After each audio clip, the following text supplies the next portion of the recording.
اس لیے میں ان لوگوں کو جو سب سے زیادہ اس صدمے سے متاثر ہوئے ہیں، یعنی ڈیٹرائٹ کے لوگوں کو مخاطب کر کے کہتا ہوں کہ اے ڈیٹرائٹ اور امریکہ کے دوسرے شہروں میں بسنے والے احمدیوں،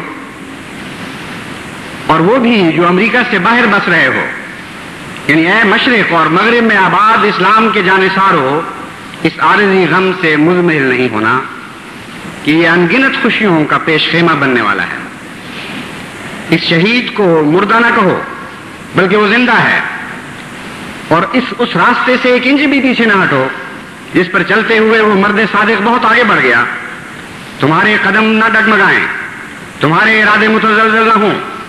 دیکھو تم نے خوب سوچ سمجھ کر اور کامل معرفت اور یقین کے ساتھ اپنے لیے راستی کی وہ راہ اختیار کی ہے جس پر صالحیت کی منزل کے بعد ایک شہادت کی منزل بھی آتی ہے۔ اسے خوف اور ہراس کی منزل نہ بناؤ، یہ تو ایک اعلیٰ اور عرفہ انعام کی منزل ہے جس تک پہنچنے کے لیے لاکھوں ترستے ہوئے مر گئے اور لاکھوں ترستے ہوئے مر جائیں گے۔ خالد بن ولید کا وہ وقت یاد کرو جب بستر مرگ پر روتے روتے اس کی ہچکی بن گئی، اور ایک عیادت کرنے والے نے تعجب سے پوچھا کہ اے اللہ کی تلوار، تو جو میدان جہاد کی ان کڑی اور مہیب منزلوں میں بھی بے خوف و خطر اور بے نیام رہا جہاں بڑے بڑے دلاوروں کے پتے پانی ہوتے تھے، آج تو موت سے اتنا خائف کیوں ہے؟ تجھے یہ بزدلی زیب نہیں دیتی؟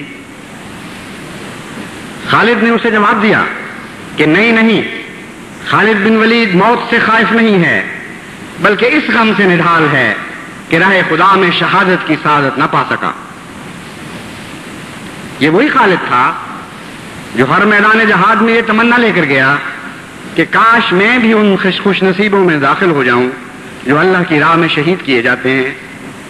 یہ تمنا لیے ہوئے وہ ہر خطرے کے بھنور میں کود پڑا اور ہر اس گمبھیر مقام پر پہنچا جہاں سر تن سے جدا کیے جاتے تھے اور گردنیں کاٹی جا رہی تھیں اور سینے برمائے جا رہے تھے اور اعضائے بدن ٹکڑے ٹکڑے کیے جا رہے تھے، لیکن ہر ایسے مقام سے وہ غازی بن کر لوٹا اور شہادت کا جام نہ پی سکا۔ بس بستر مرگ پر اس سوال کرنے والے کو خالد نے اپنے بدن کے وہ داغ دکھائے جو میدان جہاد میں کھائے جانے والے زخموں نے پیچھے چھوڑے تھے۔ اپنے بدن سے کپڑا اٹھایا اور اپنا پیٹ دکھایا اور اپنی چھاتی دکھائی اور اپنے بازو ننگے کیے اور کندھوں کے جوڑ تک اپنے داغ بدن کا ماجرا اس کے سامنے کھول کر رکھ دیا اور کہا کہ دیکھو اور یہ دیکھو اور یہ دیکھو اور یہ دیکھو، اور اے دیکھنے والے مجھے بتاؤ کہ کیا ایک انچ بھی ایسی جگہ تمہیں دکھائی دیتی ہے جہاں اللہ کی راہ میں خالد نے زخم نہ کھائے ہوں؟ لیکن وائے حسرت اور وائے حسرت اور وائے حسرت کہ خالد شہید نہ ہو سکا۔ یہ زخم جو آج مجھے کھایا جا رہا ہے ان زخموں کے دکھ سے کہیں زیادہ جاسوز ہے جو خدا شوق شہادت میں نے اللہ کی راہ میں کھائے تھے۔ بس اے اللہ اور اس کے رسول کی اطاعت کے دروازے سے داخل ہونے والوں، اے اللہ اور اس کے رسول کی اطاعت کے دروازے سے داخل ہونے والوں، تمہاری زندگی کے سفر میں لازماً صالحیت سے بالا تر مقام بھی آنے والے ہیں۔ خوب یاد رکھو، یہ راستہ خوف و ہراس اور نقصان و زیاں کا راستہ نہیں ہے، بلکہ لامتناہی انعامات کا ایک سلسلہ کوہ ہے جس کے انعام کی ہر منزل پہلی منزل سے بلند تر ہے۔ پر خوشی اور مسرت اور عزم اور یقین کے ساتھ آگے بڑھو اور آگے بڑھتے چلو۔ تبلیغ اسلام کی جو لو میرے مولا نے میرے دل میں جگائی ہے اور آج ہزارہ احمدی سینوں میں جل رہی ہے، اس کو بجھنے نہیں دینا، اس کو بجھنے نہیں دینا۔ تمہیں خدائے بالا و برتر کی قسم کے اس کو بجھنے نہیں دینا۔ اس مقدس امانت کی حفاظت کرو۔ میں خدائے ذوالجلال والاکرام کے مقدس نام کی قسم کھا کر کہتا ہوں کہ اگر تم اس شمع نور کے امین بنے رہو گے تو خدا اسے کبھی بجھنے نہیں دے گا۔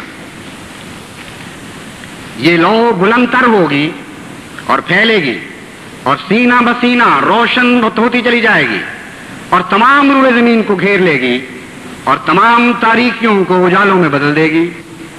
اے بدخواہ ہو اور اے نگاہ بد سے اس لو کو دیکھنے والو، سنو کہ تم ہرگز اسے بجھانے میں کامیاب نہیں ہو سکتے۔ یہ عرفہ چراغ وہ نہیں جو تمہاری سفلی پھونکوں سے بجھایا جا سکے۔ جبر کی کوئی طاقت اس نور کے شعلے کو دبا نہیں سکتی۔ اے مظفر تجھ پر سلام کہ تیرے عقب میں لاکھوں مظفر آگے بڑھ کر تیری جگہ لینے کے لیے بے قرار ہیں۔ اور اے مظفر کے شعلہ حیات کو بجھانے والوں، تم نے تو اسے ابدی زندگی کا جام پلا دیا۔